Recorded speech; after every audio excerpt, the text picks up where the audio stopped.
Assalamualaikum warahmatullahi wabarakatuh. Jumpa lagi dengan Wandi Datuok Boga, tutor pendidikan agama Islam dan budi pekerti PKBM Sogo Indah. Sebelum memulai pelajaran, marilah kita tadarus Al-Quran terlebih dahulu. Bacalah Quran Surat An-Nisa ayat 136 berikut ini secara bersama-sama dengan tartil. Perhatikan hukum bacaan dan maharijul hurufnya. يا أيها الذين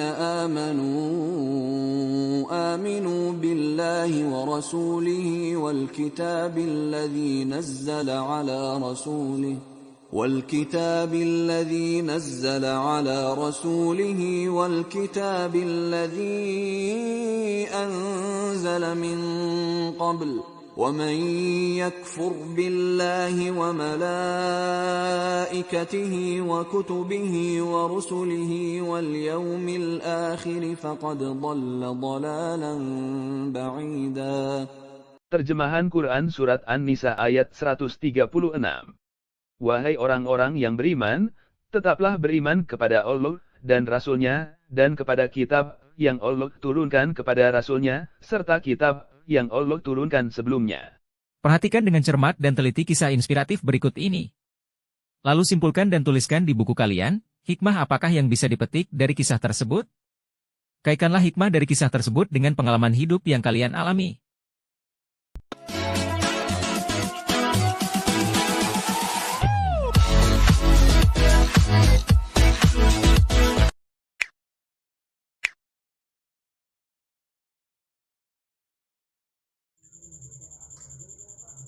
Assalamualaikum warahmatullahi wabarakatuh.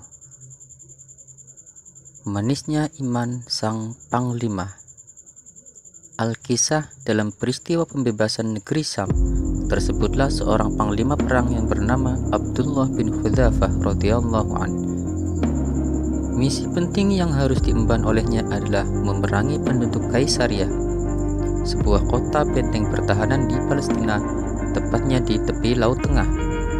Namun sayangnya, dalam misi ini Abdullah bin Hudzafah mengalami kegagalan, sehingga kalah dalam peperangan. Kemudian tertangkap dan dijadikan tawanan perang oleh tentara Romawi. Abdullah bin Hudzafah lalu dihadapkan kepada Heraklius, sang kaisar Romawi yang menjabat waktu itu. Heraklius ingin menguji seberapa kuat kepercayaan dan keyakinan sang panglima perang, memberikan bujuk rayu dan tawaran agar ia melepaskan akidah dan keimanannya terhadap Allah Subhanahu wa Ta'ala. Heraklius berkata kepada Abdullah bin Hudzafah, "Masuklah ke dalam agama Nasrani, maka engkau akan memperoleh harta yang engkau inginkan." Namun dengan tegas Abdullah bin Hudzafah menolak tawaran tersebut. Kemudian Heraklius memberikan penawaran yang kedua, "Masuklah engkau ke dalam agama Nasrani, maka aku akan menikahkan putriku denganmu." Dan dengan hati yang teguh, Abdullah bin Hudzafah pun menolak.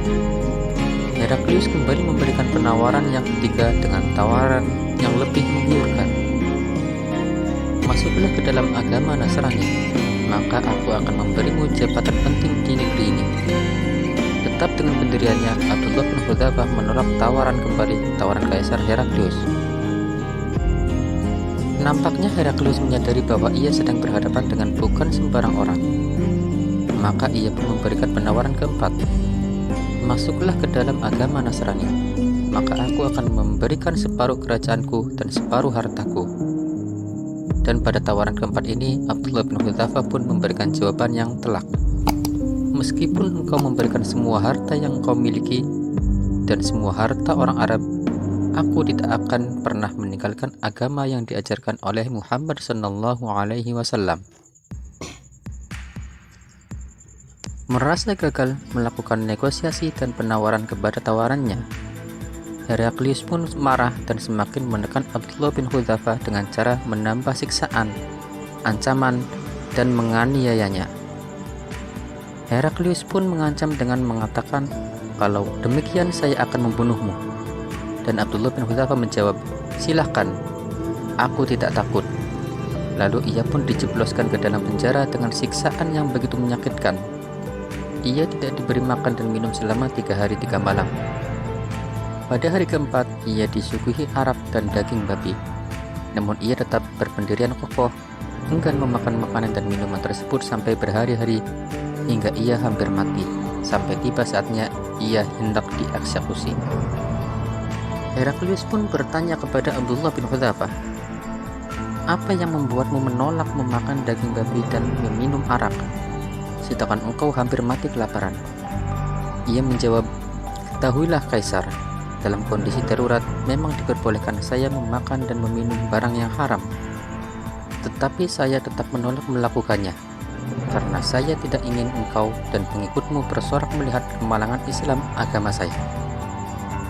Dalam hal ini nampaknya Heraklius tidak menyadari bahwa orang yang tidak tergiur dengan bujukan dan tawaran duniawi, maka tidak pernah takut menghadapi ancaman apapun. Orang yang menginjak dunia dengan kedua kakinya tidak akan kikir untuk melepaskan nyawa demi agamanya. Heraklius lalu memerintahkan anak buahnya untuk mengikat dan menyalib Abdullah bin Hudzafah, dan regu pemanah pun bersiap-siap untuk mengeksekusinya. Namun ia tetap bertahan dengan prinsipnya. Sekali lagi Heraklius menawarkan agar ia masuk Nasrani, namun kesekian kalinya juga ditolak oleh Abdullah bin Hudzafah. Akhirnya ia diturunkan dari tiang salib. Sebagai ganti hukuman panah, Heraklius memerintahkan agar disiapkan kuali besar dengan air yang mendidih. Lalu di depan Abdullah bin Hudzafah, terlebih dahulu dilemparkanlah seorang tahanan muslim lain ke dalam kuali tersebut, dan seketika dagingnya meleleh hingga tinggal tulang belulang.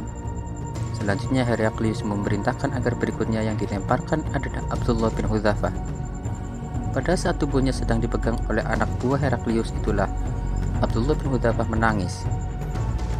Heraklius mengira bahwa ia menangis karena takut dengan kematian, serta mundur dari keteguhannya dan akan bersedia meninggalkan keyakinannya kepada Allah Subhanahu wa Ta'ala.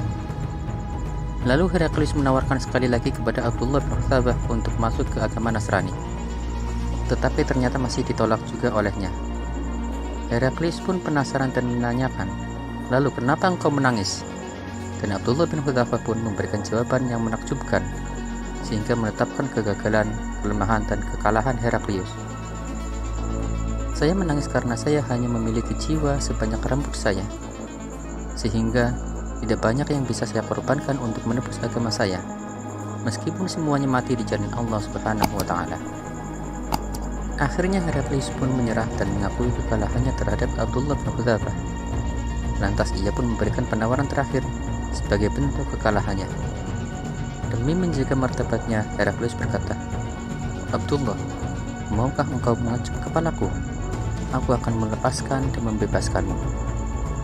Abdullah bin Hudzafah pun menyetujui dengan syarat Heraklius membebaskan 300 tawanan perang yang lain yang ditahan bersamanya. Mendengar hal tersebut, lantas Heraklius pun berdiri dan mengecup kepada Abdullah bin Hudzafah, sehingga sahabat-sahabat yang lain pun mengikutinya. Wallahu a'lam. Wassalamualaikum warahmatullahi wabarakatuh.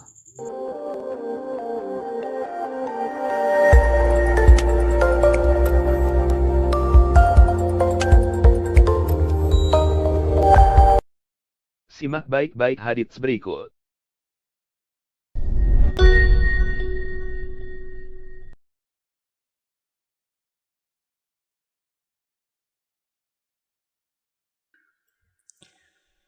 عن عمر رضي الله عنه أيضا قال بينما نحن جلوس عند رسول الله صلى الله عليه وسلم ذات يوم إذ طلع علينا رجل شديد بياض الثياب الشديد سواد الشعر لا يرى عليه أثر السفر ولا يعرفه منا أحد حتى جلس إلى النبي صلى الله عليه وسلم فأسند ركبتيه إلى ركبتيه ووضع كفيه على فاخذيه وقال يا محمد أخبرني عن الإسلام. وقال رسول الله صلى الله عليه وسلم الإسلام أن تشهد أن لا إله إلا الله وأن محمد رسول الله وتقيم الصلاة وتؤتي الزكاة وتصوم رمضان وتهج البيت إن استطعت إليه سبيلا قال صدقت فعجبنا له يسأله ويصدقه قال فأخبرني عن الإيمان قال أن تؤمن بالله وملائكته وكتبه ورسله واليوم الآخر وتؤمن بالقدر خيره وشره قال صدقت قال فأخبرني عن الإحسان قال أن تعبد الله كأنك تراه فإن لم تكن تراه فإنه يراك قال فأخبرني عن الساعة قال ما المسؤول عنها بعلام من السائل قال فأخبرني عن أمارتها قال أن تلد الأمة ربتها وأن ترى الحفاة العراة العلاة الرعاء الشاء يتطولون في البنيان ثم انطلق فلبثت مليا ثم قال يا عمر أتدري من السائل قلت الله ورسوله أعلم قال فإنه جبريل أتاكم يعلمكم دينكم رواه مسلم.